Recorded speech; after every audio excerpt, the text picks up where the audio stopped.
ಪಾಕಿಸ್ತಾನದ ನಡುವೆ ಯುದ್ಧದ ಕಾರ್ಮೋಡ ಕವಿದಿದೆ. ಉಗ್ರರಿಗೆ ಹಾಗೂ ಉಗ್ರರ ಸಲಹುಗಾರರಿಗೆ ಪಾಠ ಕಲಿಸೋದಕ್ಕೆ ಪಾಕ್ ಪ್ರಜೆಗಳ ವೀಸಾವನ್ನ ಭಾರತ ರದ್ದು ಮಾಡಿದೆ. ಹೀಗಾಗಿ ಪಾಕ್ ಪ್ರಜೆಗಳು ಗಂಟು ಮುಟ್ಟೆ ಕಟ್ಟಿಕೊಂಡು ವಾಪಸ್ ಹೋಗೋದಕ್ಕೆ ರೆಡಿಯಾಗಿದ್ದಾರೆ. ಆದರೆ ಅಟ್ಟಾರಿ ವಾಘಾ ಗಡಿ ಬಳಿ ಗೊಂದಲದ ವಾತಾವರಣ ನಿರ್ಮಾಣವಾಗಿತ್ತು.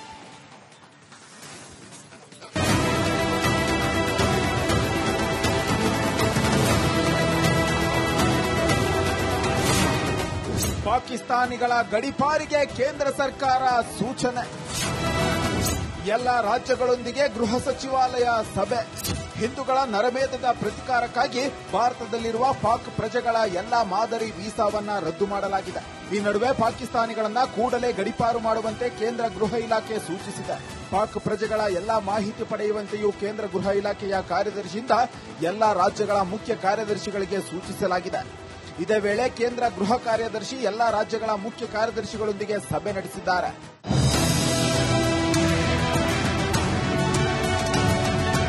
ಅಮಿತ್ ಶಾ ಸೂಚನೆ ಹಿನ್ನೆಲೆಯಲ್ಲಿ ದೇಶಾದ್ಯಂತ ಈ ಬಗ್ಗೆ ಅಲರ್ಟ್ ನೀಡಲಾಗಿದೆ. ಭಾರತದಲ್ಲಿ ನೆಲೆಸಿರುವ ಪಾಕಿಸ್ತಾನ ಪ್ರಜೆಗಳಿಗೆ ಪುಕ ಶುರುವಾಗಿದೆ. ಈ ಮಧ್ಯೆ ಭಾರತದಿಂದ ಮೊದಲ ಪಾಕ್ ಪ್ರಜೆಯನ್ನ ಗಡಿಪಾರು ಮಾಡಲಾಗಿದೆ.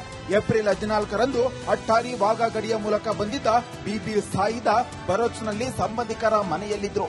ವೀಸಾ ಅವಧಿ ಮುಗಿದ ಹಿನ್ನೆಲೆ ಬಿಬಿ ಸೈದಾರನ್ನ ಗಡಿಪಾರು ಮಾಡಲಾಗಿದೆ.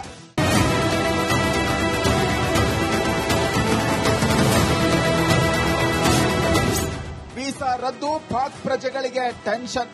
ಪಾಕ್ ವೀಸಾವನ್ನ ಭಾರತ ರದ್ದು ಮಾಡಿದ್ದು, ಸಾರ್ಕ್ ವೀಸಾ ಪಡೆದು ಭಾರತಕ್ಕೆ ಬಂದಿರುವ ಪಾಕಿಗಳಿಗೆ ಇಂದೇ ಕೊನೆ ದಿನವಾಗಿದೆ. ಸಾಮಾನ್ಯ ವೀಸಾಗಳಿಗೆ ನಾಳೆ ಕೊನೆ ದಿನವಾಗಿದ್ದು, ವೈದ್ಯಕೀಯ ವೀಸಾಗಳಿಗೆ ನಾಡಿದ್ದು ಕೊನೆ ದಿನವಾಗಿದೆ. ಇನ್ನು ಭಾರತದ ಕ್ರಮಕ್ಕೆ ಆತಂಕದಲ್ಲೇ ನೂರಾರು ಜನ ಗಂಟು ಮೂಟೆ ಕಟ್ಟಿಕೊಂಡು ಪಾಕ್ಗೆ ವಾಪಸ್ಸಾಗಲು ಮುಂದಾಗಿದ್ದಾರೆ. ಹೀಗಾಗಿ ಹಲವು ಮಹಿಳೆಯರು ಅಟ್ಟಾರಿ ವಾಘಾ ಗಡಿ ಬಳಿ ಒದ್ದಾಡುತ್ತಿದ್ದಾರೆ. ಗಡಿ ಬಂದಾಗಿದ್ರು ಅಲ್ಲಿ ಬಂದು ನಮ್ಮನ್ನ ವಾಪಸ್ ಹೋಗಲು ಬಿಡಿ ಅಂತ ಕಣ್ಣೀರಿಡ್ತಿದ್ದಾರೆ. मेरा नाम अरुदा इमरान है. ये मेरी बच्चे दोनों पाकिस्तानी नेशनल है. मैं वहाँ पे शादी होकर गई हूँ, 20 साल हो गए. मैंने अपनी नेशनलिटी वहाँ अप्लाई की हुई है. मुझे नेशनलिटी मिली नहीं है. मेरे पास पूरा नेशनलिटी का मेरा स्लिप है. मेरे हस्बैंड की पूरी हर चीज की डॉक्यूमेंट्स है मेरे पास, जो पाकिस्तानी नेशनल है. मेरी बच्चे पाकिस्तानी नेशनल है. मेरी क्यों एंट्री बंद है? मैंने क्या किया है? मेरी बच्चा वहाँ के बगैर कैसे रहेगी? कोई हुकूमत के लिए कहती है कहीं भी आप चले जाए, किसी भी मुल्क चले जाए, माँ से जुदा किसी बच्चे को नहीं किया जाता है. हम तो 20 साल से वहाँ पे, मैं तो बीमार माँ बाप से 1 महीने के लिए मिलने आई थी खाली. ಯಾವ ರಾಜ್ಯದಲ್ಲಿ ಎಷ್ಟು ಪಾಕ್ ಪ್ರಜೆಗಳಿದ್ದಾರೆ ಎಂದು ಮಾಹಿತಿ ನೀಡುವಂತೆ ಅಮಿತ್ ಶಾ ಸೂಚನೆ ಬೆನ್ನಲ್ಲೇ ಎಲ್ಲೆಡೆ ಅಲರ್ಟ್ ಆಗಿದೆ. ಕೇಂದ್ರ ಗೃಹ ಇಲಾಖೆಯ ಈ ಸೂಚನೆ ಹಿನ್ನೆಲೆಯಲ್ಲಿ ರಾಜ್ಯ ಗೃಹ ಸಚಿವ ಡಾ ಜಿ ಪರಮೇಶ್ವರ್ ಕೂಡ ಪಾಕಿಸ್ತಾನ ಪ್ರಜೆಗಳ ಬಗ್ಗೆ ರಾಜ್ಯದಲ್ಲಿ ಪರಿಶೀಲನೆ ಮಾಡುತ್ತಿದ್ದೇವೆ ಎಂದಿದ್ದಾರೆ. ಈಗ ನಮ್ಮಲ್ಲಿ ವೆರಿಫೈ ಮಾಡ್ತಾ ಇದ್ದಾರೆ. ಅಧಿಕೃತವಾಗಿ ಇಲ್ಲಿ ಇರ್ತಕ್ಕಂಥವ್ರು, ಅನಧಿಕೃತವಾಗಿ ಇರ್ತಕ್ಕಂಥವ್ರು, ಇವೆಲ್ಲ ನಾವು ನೋಡಬೇಕಲ್ಲ.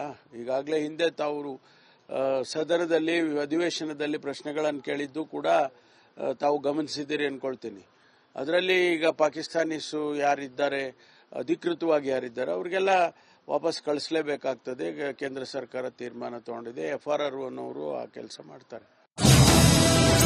ಕರ್ನಾಟಕದಲ್ಲಿರುವ ಪಾಕಿಗಳೆಷ್ಟು? ಕರ್ನಾಟಕದಲ್ಲಿ ಅಧಿಕೃತವಾಗಿ 28 ಜನ ಪಾಕಿಸ್ತಾನಿಗಳು ವಾಸ ಮಾಡುತ್ತಿದ್ದಾರೆ. ಮೈಸೂರಿನಲ್ಲಿ 8 ಮಂದಿ ಪಾಕ್ ಪ್ರಜೆಗಳು ವಾಸವಿದ್ದಾರೆ. ಇತ್ತ ಉತ್ತರ ಕನ್ನಡದ ಭಟ್ಕಳದಲ್ಲಿ 14 ಜನರು ವಾಸ ಮಾಡುತ್ತಿದ್ದಾರೆ. ಭಟ್ಕಳ ಮೂಲದ ಪುರುಷರನ್ನ ಮದುವೆಯಾಗಿ ಇಲ್ಲಿಗೆ ಬಂದು ನೆಲೆಸಿದ್ದಾರೆ. ಈ ಪೈಕಿ ಓರ್ವ ಮಹಿಳೆ ಬಾಂಗ್ಲಾದೇಶದವರಾಗಿದ್ದಾರೆ. ಅಧಿಕೃತವಾಗಿ ಕೇಂದ್ರ ಸರ್ಕಾರ ಸೂಚನೆ ನೀಡಿದ್ರೆ ಅವರಿಗೆ ಗೇಟ್ ಪಾಸ್ ನೀಡಲು ಪೊಲೀಸರು ಸಜ್ಜಾಗಿದ್ದಾರೆ. ಇನ್ನು ತುಮಕೂರು ನಗರದಲ್ಲಿ 3 ಮಹಿಳಾ ಪ್ರಜೆ ವಾಸವಿದ್ದಾರೆ. 2 ಲಾಂಗ್ ಡ್ಯೂರೇಷನ್ ವೀಸಾ ಪಡೆದು ವಾಸವಿದ್ದಾರೆ. ಇಂಟರ್ಮ್ ವೀಸಾ ಪಡೆದು ಭಾರತಕ್ಕೆ ಬಂದಿರುವ ಮಹಿಳೆಯರು ಮಂಗಳೂರಿನ ಯುವಕರನ್ನ ವಿವಾಹವಾಗಿದ್ದಾರೆ. ದಾವಣಗೆರೆಯ MBBS ಕಾಲೇಜಿನಲ್ಲಿ ಪಾಕ್ ಯುವತಿ ರಾಣಿ ಬರ್ಕಾ ವಿದ್ಯಾಭ್ಯಾಸ ಮಾಡುತ್ತಿದ್ದಾಳೆ.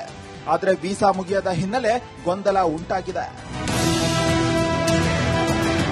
ಕೂಡಲೇ ಪಾಕಿಸ್ತಾನಿಗಳನ್ನ ಗಡಿಪಾರು ಮಾಡುವಂತೆ ಕೇಂದ್ರದಿಂದ ಸೂಚನೆ ಬಂದಿದೆ. ಇವಾಗ ದೇಶಾದ್ಯಂತ ವಾಸವಿರುವ ಪಾಕ್ ಪ್ರಜೆಗಳಿಗೆ ನಡುಕದ ಜೊತೆ ಆತಂಕ ಶುರುವಾಗಿದೆ. News desk, republic Kannada. Bharat ಪಾಕಿಸ್ತಾನದ ನಡುವೆ ಯುದ್ಧದ ಕಾರ್ಮೋಡ ಕವಿದಿದೆ. ಉಗ್ರರಿಗೆ ಹಾಗೂ ಉಗ್ರರ ಸಲಹುಗಾರರಿಗೆ ಪಾಠ ಕಲಿಸೋದಕ್ಕೆ ಪಾಕ್ ಪ್ರಜೆಗಳ ವೀಸಾವನ್ನ ಭಾರತ ರದ್ದು ಮಾಡಿದೆ. ಹೀಗಾಗಿ ಪಾಕ್ ಪ್ರಜೆಗಳು ಗಂಟು ಮುಟ್ಟೆ ಕಟ್ಟಿಕೊಂಡು ವಾಪಸ್ ಹೋಗೋದಕ್ಕೆ ರೆಡಿಯಾಗಿದ್ದಾರೆ. ಆದರೆ ಅಟ್ಟಾರಿ ವಾಘಾ ಗಡಿ ಬಳಿ ಗೊಂದಲದ ವಾತಾವರಣ ನಿರ್ಮಾಣವಾಗಿತ್ತು.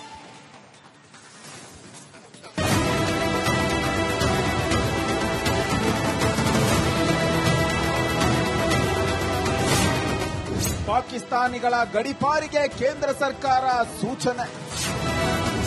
ಎಲ್ಲ ರಾಜ್ಯಗಳೊಂದಿಗೆ ಗೃಹ ಸಚಿವಾಲಯ ಸಭೆ. ಹಿಂದೂಗಳ ನರಮೇಧದ ಪ್ರತಿಕಾರಕ್ಕಾಗಿ ಭಾರತದಲ್ಲಿರುವ ಪಾಕ್ ಪ್ರಜೆಗಳ ಎಲ್ಲಾ ಮಾದರಿ ವೀಸಾವನ್ನ ರದ್ದು ಮಾಡಲಾಗಿದೆ. ಈ ನಡುವೆ ಪಾಕಿಸ್ತಾನಿಗಳನ್ನ ಕೂಡಲೇ ಗಡಿಪಾರು ಮಾಡುವಂತೆ ಕೇಂದ್ರ ಗೃಹ ಇಲಾಖೆ ಸೂಚಿಸಿದೆ.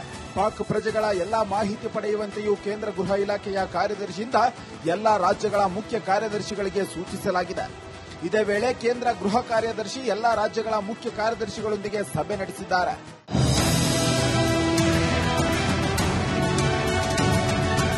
ಅಮಿತ್ ಶಾ ಸೂಚನೆ ಹಿನ್ನೆಲೆಯಲ್ಲಿ ದೇಶಾದ್ಯಂತ ಈ ಬಗ್ಗೆ ಅಲರ್ಟ್ ನೀಡಲಾಗಿದೆ.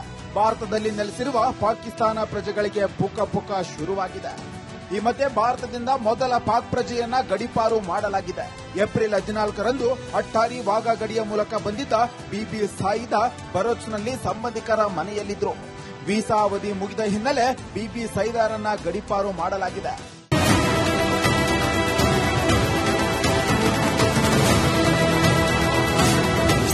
ವೀಸಾ ರದ್ದು, ಪಾಕ್ ಪ್ರಜೆಗಳಿಗೆ ಟೆನ್ಷನ್.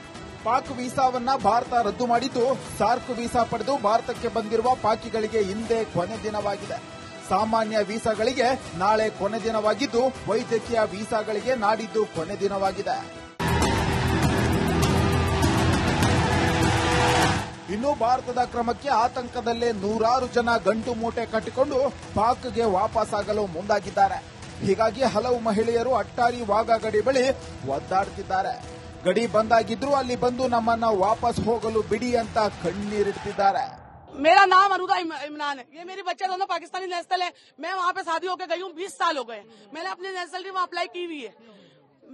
मुझे नेशनलिटी मिली नहीं है। मेरे पास पूरा नेशनलिटी का मेरा स्लिप है, मेरे हस्बैंड की पूरी हर चीज की डॉक्यूमेंट्स है मेरे पास, जो पाकिस्तानी नेशनल है। मेरी बच्चियां पाकिस्तानी नेशनल है। मेरी क्यों एंट्री बंद है? मैंने क्या किया है? मेरी बच्चा वहाँ के बगैर कैसे रहेगी? कोई हुकूमत के लिए कहती है कहीं भी आप चले जाए, किसी भी मुल्क चले जाए, माँ से जुदा किसी बच्चे को नहीं किया जाता है। हम तो 20 साल से वहाँ पे, मैं तो बीमार माँ बाप से 1 महीने के लिए मिलने आई थी खाली। ಯಾವ ರಾಜ್ಯದಲ್ಲಿ ಎಷ್ಟು ಪಾಕ್ ಪ್ರಜೆಗಳಿದ್ದಾರೆ ಎಂದು ಮಾಹಿತಿ ನೀಡುವಂತೆ ಅಮಿತ್ ಶಾ ಸೂಚನೆ ಬೆನ್ನಲ್ಲೇ ಎಲ್ಲೆಡೆ ಅಲರ್ಟ್ ಆಗಿದೆ. ಕೇಂದ್ರ ಗೃಹ ಇಲಾಖೆಯ ಈ ಸೂಚನೆ ಹಿನ್ನೆಲೆಯಲ್ಲಿ ರಾಜ್ಯ ಗೃಹ ಸಚಿವ ಡಾಕ್ಟರ್ ಜಿ ಪರಮೇಶ್ವರ್ ಕೂಡ ಪಾಕಿಸ್ತಾನ ಪ್ರಜೆಗಳ ಬಗ್ಗೆ ರಾಜ್ಯದಲ್ಲಿ ಪರಿಶೀಲನೆ ಮಾಡುತ್ತಿದ್ದೇವೆ ಎಂದಿದ್ದಾರೆ. ಈಗ ನಮ್ಮಲ್ಲಿ ವೆರಿಫೈ ಮಾಡ್ತಾ ಇದ್ದಾರೆ. ಅಧಿಕೃತವಾಗಿ ಇಲ್ಲಿ ಇರ್ತಕ್ಕಂಥವ್ರು, ಅನಧಿಕೃತವಾಗಿ ಇರ್ತಕ್ಕಂಥವ್ರು, ಇವೆಲ್ಲ ನಾವು ನೋಡಬೇಕಲ್ಲ. ಈಗಾಗಲೇ ಹಿಂದೆ ತಾವು ಸದನದಲ್ಲಿ ಅಧಿವೇಶನದಲ್ಲಿ ಪ್ರಶ್ನೆಗಳನ್ನು ಕೇಳಿದ್ದು ಕೂಡ ತಾವು ಗಮನಿಸಿದ್ದೀರಿ ಅನ್ಕೊಳ್ತೀನಿ. ಅದರಲ್ಲಿ ಈಗ ಪಾಕಿಸ್ತಾನೀಸು ಯಾರಿದ್ದಾರೆ, ಅಧಿಕೃತವಾಗಿ ಯಾರಿದ್ದಾರೆ, ಅವ್ರಿಗೆಲ್ಲ ವಾಪಸ್ ಕಳಿಸಲೇಬೇಕಾಗ್ತದೆ. ಕೇಂದ್ರ ಸರ್ಕಾರ ತೀರ್ಮಾನ ತಗೊಂಡಿದೆ. FRR ಅನ್ನೋರು ಆ ಕೆಲಸ ಮಾಡ್ತಾರೆ. ಕರ್ನಾಟಕದಲ್ಲಿರುವ ಪಾಕಿಗಳೆಷ್ಟು? ಕರ್ನಾಟಕದಲ್ಲಿ ಅಧಿಕೃತವಾಗಿ 28 ಜನ ಪಾಕಿಸ್ತಾನಿಗಳು ವಾಸ ಮಾಡುತ್ತಿದ್ದಾರೆ. ಮೈಸೂರಿನಲ್ಲಿ 8 ಮಂದಿ ಪಾಕ್ ಪ್ರಜೆಗಳು ವಾಸವಿದ್ದಾರೆ. ಇತ್ತ ಉತ್ತರ ಕನ್ನಡದ ಭಟ್ಕಳದಲ್ಲಿ 14 ಜನರು ವಾಸ ಮಾಡುತ್ತಿದ್ದಾರೆ. ಭಟ್ಕಳ ಮೂಲದ ಪುರುಷರನ್ನ ಮದುವೆಯಾಗಿ ಇಲ್ಲಿಗೆ ಬಂದು ನೆಲೆಸಿದ್ದಾರೆ. ಈ ಪೈಕಿ ಓರ್ವ ಮಹಿಳೆ ಬಾಂಗ್ಲಾದೇಶದವರಾಗಿದ್ದಾರೆ.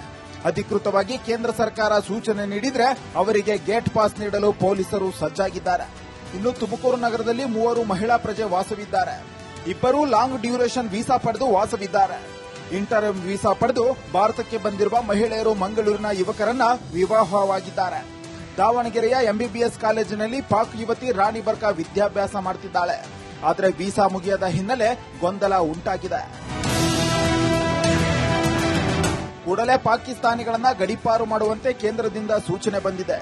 ಇವಾಗ ದೇಶಾದ್ಯಂತ ವಾಸವಿರುವ ಪಾಕ್ ಪ್ರಜೆಗಳಿಗೆ ನಡುಕದ ಜೊತೆ ಆತಂಕ ಶುರುವಾಗಿದೆ. News desk, republic Kannada.